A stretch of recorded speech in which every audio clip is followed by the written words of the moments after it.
Well, welcome back again to the South Coast. This is the Southampton edition of episode 10. We've got a lot to get through, so I will waste no more of your time and let's get straight into the action.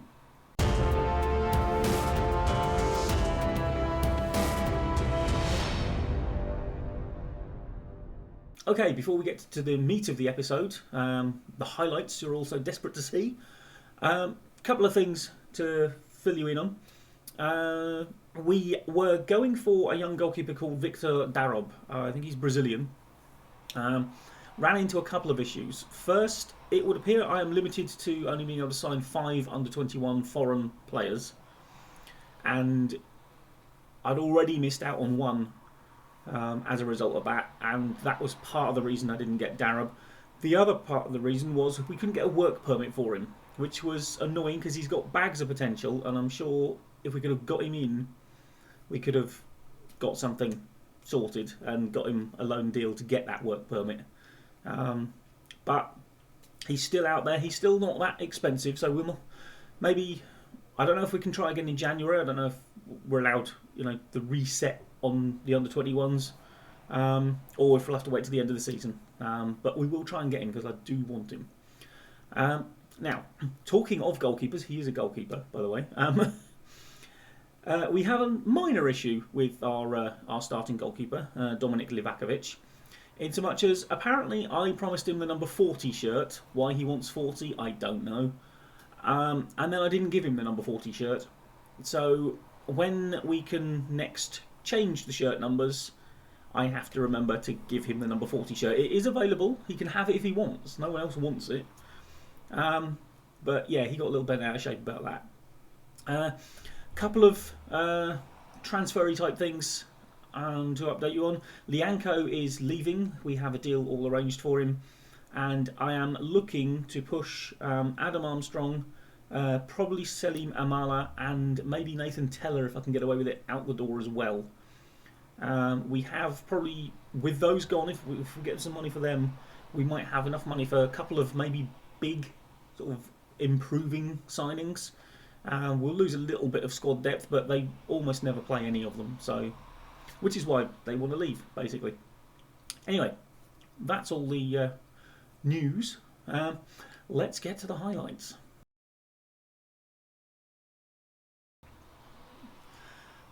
Right, you have to look closely there, but there was a bit of a shove by Connor Cody on Joe Aribo, and for that we were awarded a penalty, which James Ward-Prowse stepped up to take and confidently fired home.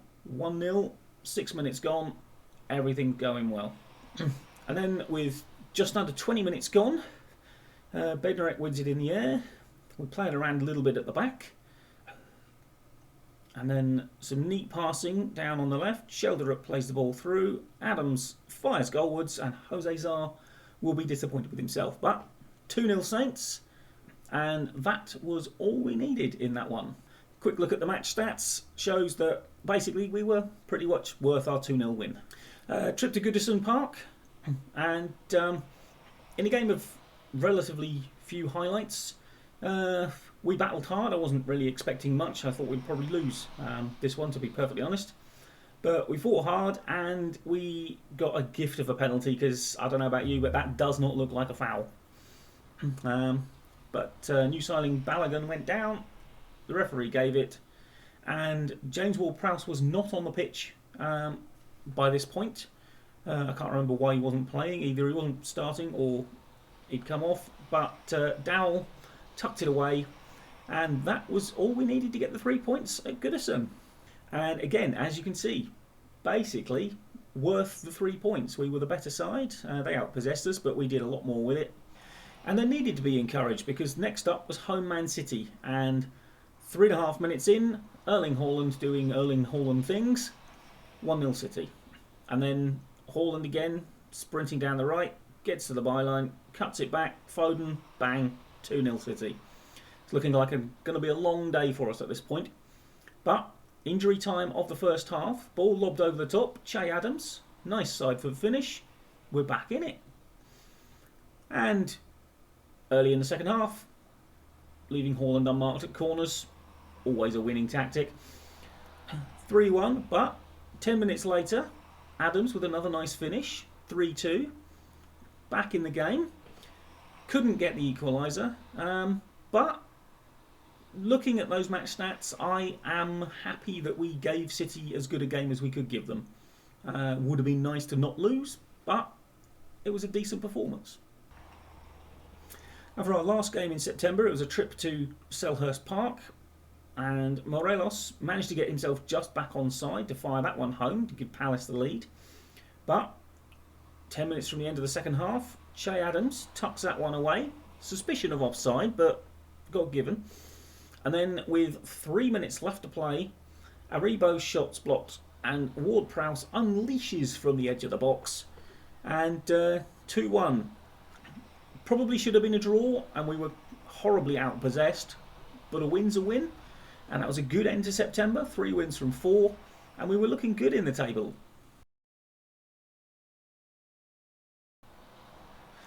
A trip to Villa Park where things rarely go well for Saints, and this was no exception. Danny Ings slides it across for Ollie Watkins to just fire home what proved to be the only goal, but looking at those match stats, it could have been worse. We were not good that day.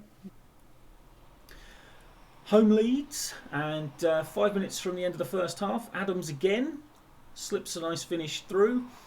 I think by this point we really should have been more than a goal up, and we were made to pay for it as we left Lookman all alone. A slight suspicion of offside there.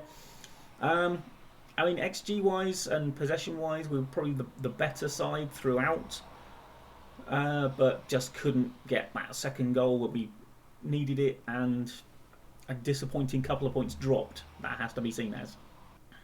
Another trip to the Midlands, this time Leicester, and a shockingly bad start to the game. Skov Olsen tucked that one home after 5 minutes. 3 minutes later, it was 2-0, and we just weren't at the races to begin with. We did get a goal back within about 10 minutes, and we were probably a lovely finish from Dow. We were pretty much the better side for the rest of the game. I mean, as you can see from the XG graph, they were way ahead on XG after, well, just about before we scored that second goal, or our first goal, our only goal. And then we basically outplayed them, but could not get an equaliser. And it was effectively the reverse of the Palace win, where we probably should have drawn the game, but Leicester got the win. A visit from Manchester United, and 10 minutes in, Edozie grabs a goal to give us a lead. We were sort of clinging on, and then in the second half, it just all went horribly wrong. Selvald, whoever the hell that is, levelled.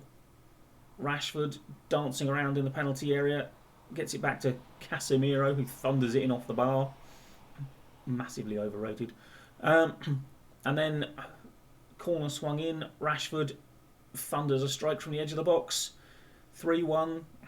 And again, you can see from, I mean, the match stats show it all. We deserved to lose the game. And yeah, United were basically pressing us the entire game. We were slow and steady, and against a worse side, we might have got something. But yeah, they were too good for us.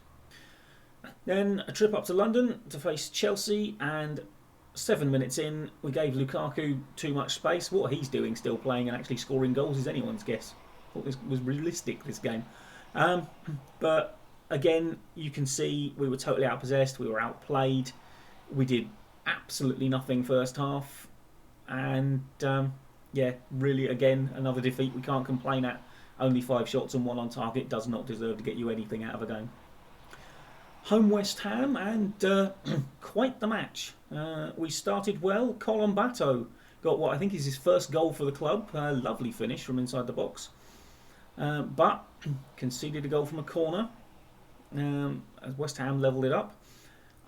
Then, second half, Colombato involved again, gives Mara the easy chance for 2-1. And I thought at this point we might be able to go on and win it. But virtually from the kickoff, a minute and a half later, I think, Souček unleashes that one. It's 2-2, and the points are shared. And looking at, I mean, they had a lot of possession, but as far as chances created and everything, I think it was probably a fair result on balance. Right, at this point, we were winless in 2 months, no wins in 6 games, but home against one of the weakest sides in the division. Bella Kotchap gave us the lead, but then, oh boy, did things go all Portsmouth on us. We conceded this terrible goal lumped over the top to make it 1-1. Again, massive long ball, just flicked through 2-1. And are you spotting a pattern here? Thump over the top, ball through the middle, 3-1. It was a shocking performance. Well, it wasn't. That was the problem. It wasn't a shocking performance. We played well. We outplayed Watford. We didn't score the goals, and we conceded 3 League Two goals. Basically, I was livid after this one, and that made it 7 without a win. Having gone 7 without a win, the last thing you really want is a trip to high-flying Tottenham. Harry Kane did what he always does against Saints and scored to give them the lead late in the first half. And then keep your eye out here for some stunningly good pieces of defending. Bednarek just dropped off in his own penalty area to gift Richarlison the second. And I'm not entirely sure what Ridvan Yilmaz was doing there, but it wasn't running. So Iglesias just swooped in for the third.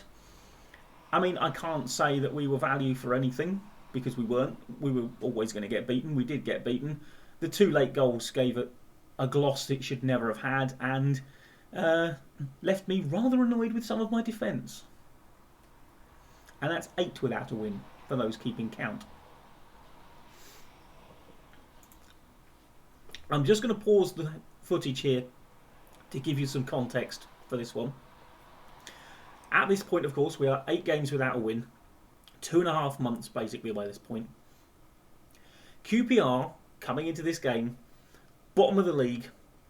I think this is, like, they'd played about 15 games or something, I think, by this point. They have 1 point. 1 point. If any game is winnable, home QPR is winnable.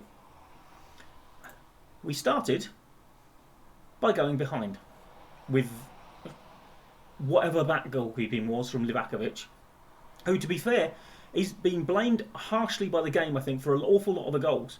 Shelderup basically sort of chests the ball in for an equaliser on half-time. QPR have had a man sent off before they scored as well, actually, which made it even worse.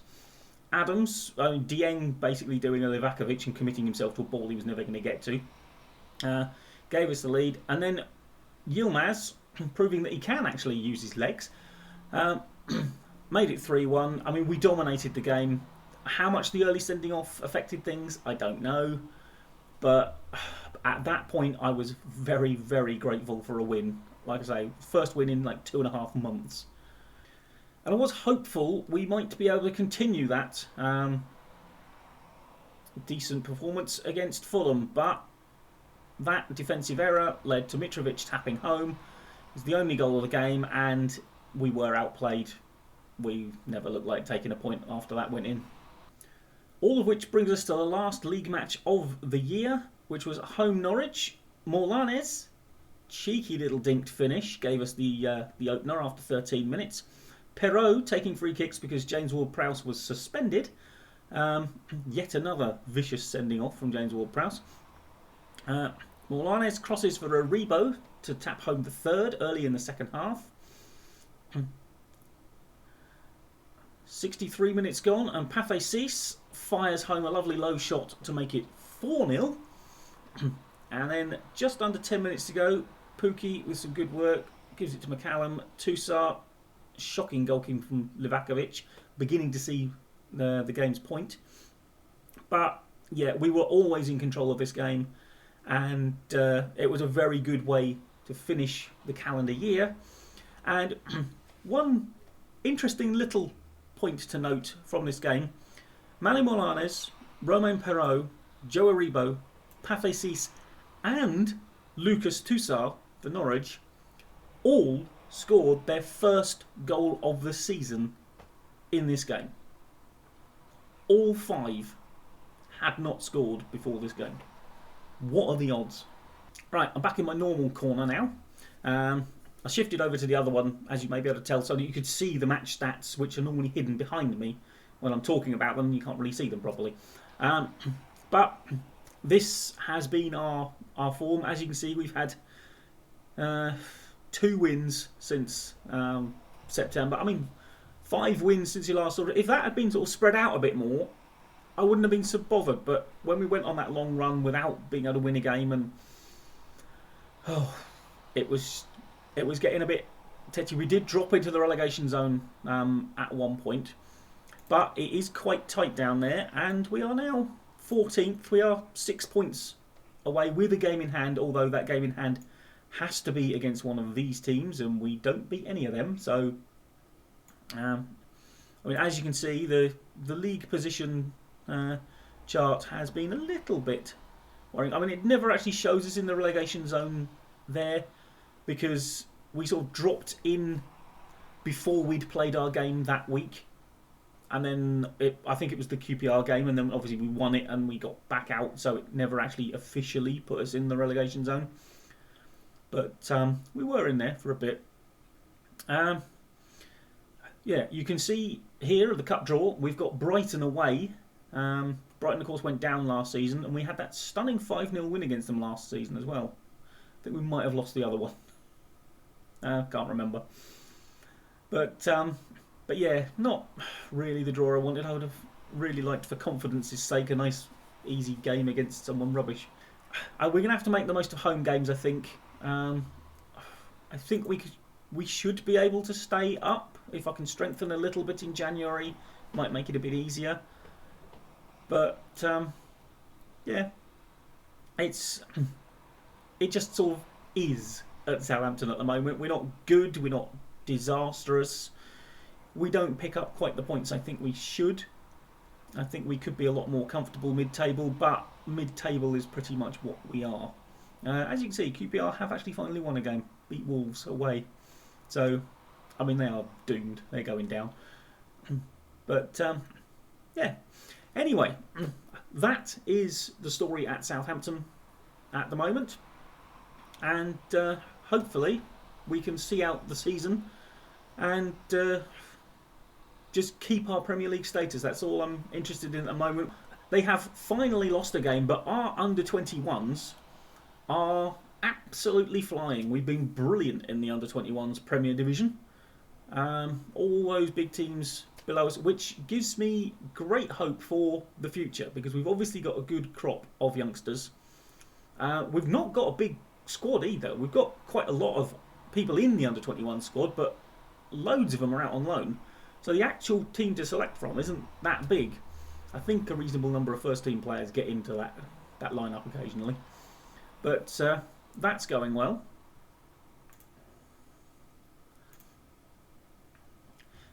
And as you can see, the under-18s are also top of their league with only 2 defeats all season. So our youth sides are doing well at their level, and hopefully that will translate to bringing some decent players through. As you can have told from my transfer policy, it has been to try and get people with potential, to bring them through and just get us a decent side, because we can't afford to buy the fully formed article. So we are going to have to bring it through. We did get our youth intake preview, which wasn't promising, but I never trust them, because most of the time when it says it's not going to be good, you end up with a couple of gems, and when it says it's going to be amazing, you end up with absolutely nothing useful at all. So, bit of a broken bit of the game, that, to be honest. Just back to this screen quickly before we go. So, yeah, again, in summary, it's had ups, it's had downs, it had an upslope, a massive trough, and then a little bit of a recovery at the end. So it has been hard going at St Mary's the first half of this season, but I think we've got enough about us to stay up, and I'll be very disappointed if we don't. And hopefully a couple of little bits of improvement to the squad, trim off the fat, and we should be good to go for the second half of the season. All of which said, thank you very much for joining me and watching this episode. Like, comment, and subscribe, and I will either see you next time or I'll see you down the road at Fratton Park.